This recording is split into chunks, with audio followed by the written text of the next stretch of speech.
Yes, welcome back to the Sports Show. Well, Baz, time to turn our attention to two great men sitting next to you. Sam Tuckwell over there, far in the dark colours, mate, trying to hide from us. Dale Fletcher in the middle, now the sports editor for The Advertiser. But the boys have put together a doco all about the West Adelaide Bearcats called 21 Years. Let's start with In the Making. Why 21 years in the making, Dale? Well, 21 years in the making between championships for the Bearcats. They won in 1996. I was there as a 14-year-old, and then had a few losses along the way, 4 grand final losses, probably were favourites in pretty much all of them. And then last year, probably everyone tipped against the Bearcats to win last year, and they won last year. So, yeah, 21 years in the making. So doesn't pay to be favourite, does it? No. But have you ever had to go 21 years without a grand final with your mum? 21 days. No, 21 days. No. So the Magpies are going to bring out a doco 21 days, aren't they, mate? That's right. Yeah, we're going to have a guest a little bit later in the show, mate. What he's got to say about that too. I'm looking forward to that. Hey, Sam, how long to put the doco together? 21 years. How long did it take you? Yeah, look, it was a bit of a gruelling process over time, but it took us about maybe 4 to 5 months just to sort of accumulate all the footage which came from since 1996 when they had won their last championship. So it's hard to come and find, bits of video when I guess tape isn't, very common back in those sort of days when it was early sort of video days. So yeah, it took some time to collect all that, and eventually when we had it all, Dale was great. He scripted it all and put together a bit of a timeline on how we wanted to tell the story, and eventually it took us till about January, I reckon. When it basically was completed. Whose idea? Why do we do it? I know it's 21 years, you had lots of losses, or a few losses and whatever.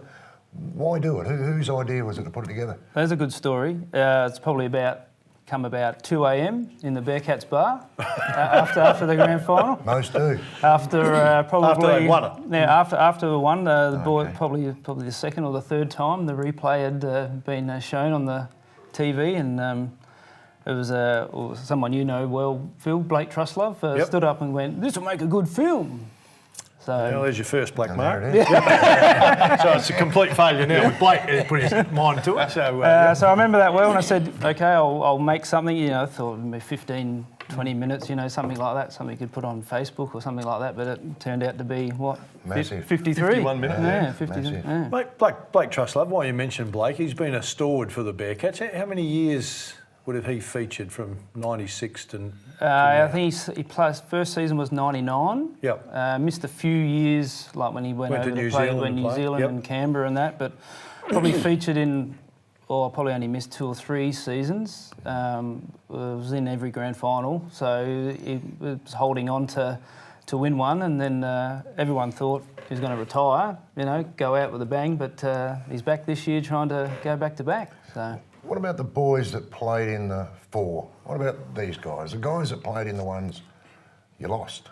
Were they any of them still around when we won? Yeah, there was a lot of ex-players at the game. After the buzzer went, there was a lot of tears. There was most tears. I didn't think those boys cried. I never ever saw them cry, but a few did. I won't name any names. I won't throw any under the bus.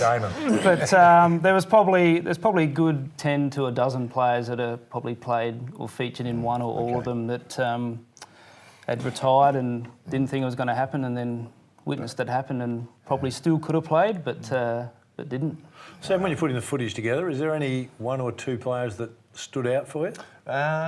In terms of the game, you definitely get to the grand final itself, and their import D. Oldham was one of the key players around that group who, was fresh into the team obviously that year and played a huge role throughout the season. But then grand final day, he had a significant impact and just sort of stole the show. So there's a fair bit of a spotlight on him, and he's a really fascinating story, especially as an import. So, and the best part about that is, he and another guy, Harold Ridgway, who were both US imports, now have gone back to the US, obviously, and spending some time with family, and have shared the word and said, well, this is what we've done. It's being documented, and people over there are now keen to see the doco as well, which is really exciting for the fact that people were really keen to see the story and how it's being told. Mate, it starts off as a great idea. Always a good idea when someone else suggests it, and then you go, yeah, it's not a bad idea. And you touched on it. Well, we can bowl that over. It'll probably take us a week.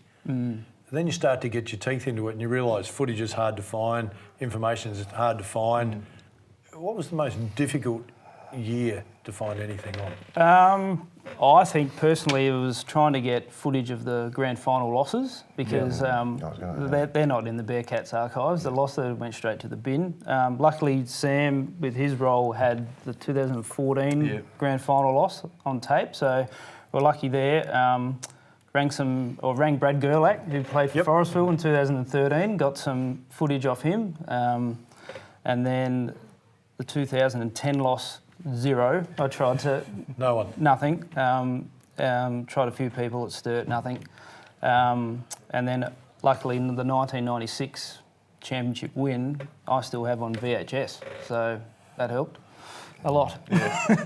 And it sets it up as well, I think. The fact that we can have footage from that final championship, show the emotion from then and to now, it really does stand out. Does the emotion change? Sorry, has it changed? You know, normally when you win, most people react the same way. Could you see any difference between 96 and I think this season? you can definitely tell when you know what they've been through. And at the start, you sort of go, yeah, it's a championship win. You can see the emotion. But you go with us on the ride throughout the 50 minutes on this doco and you can see what the players have gone through. We chat to almost every player in that championship side and they tell their little story, how long they've been at the club for, how much it hurts to lose often.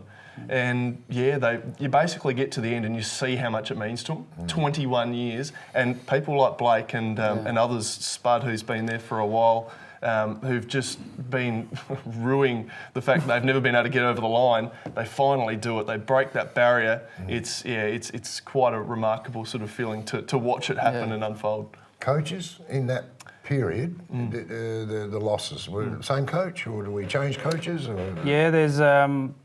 David Spear coached the 96 championship. He coached in 2001 when we lost. Then Paul Bell coached 2013, loss. And then Brendan Mann coached in 2014. And then Corey McLean was actually the championship coach now, 2017. And he was actually the coach of Woodville, who beat West in 2014. And he's a former Bearcats junior. So there's another little storyline. Yeah. The storyline is if you lose, you're not coaching there anymore. No, that sounded right. Yeah, no, it did sound like that to you. He was coach then. And Belly.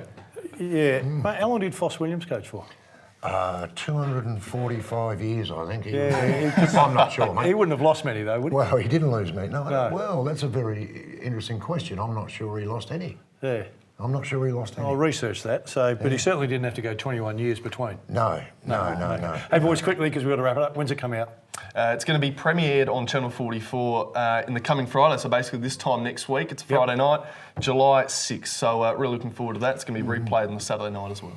Good on you, boys. Sam, well done, boys. It's a fair effort, Dale, to get that amount of work done in a short period of time. You'll see it next Friday night on Channel 44. Stay with us. Still more to come on the show.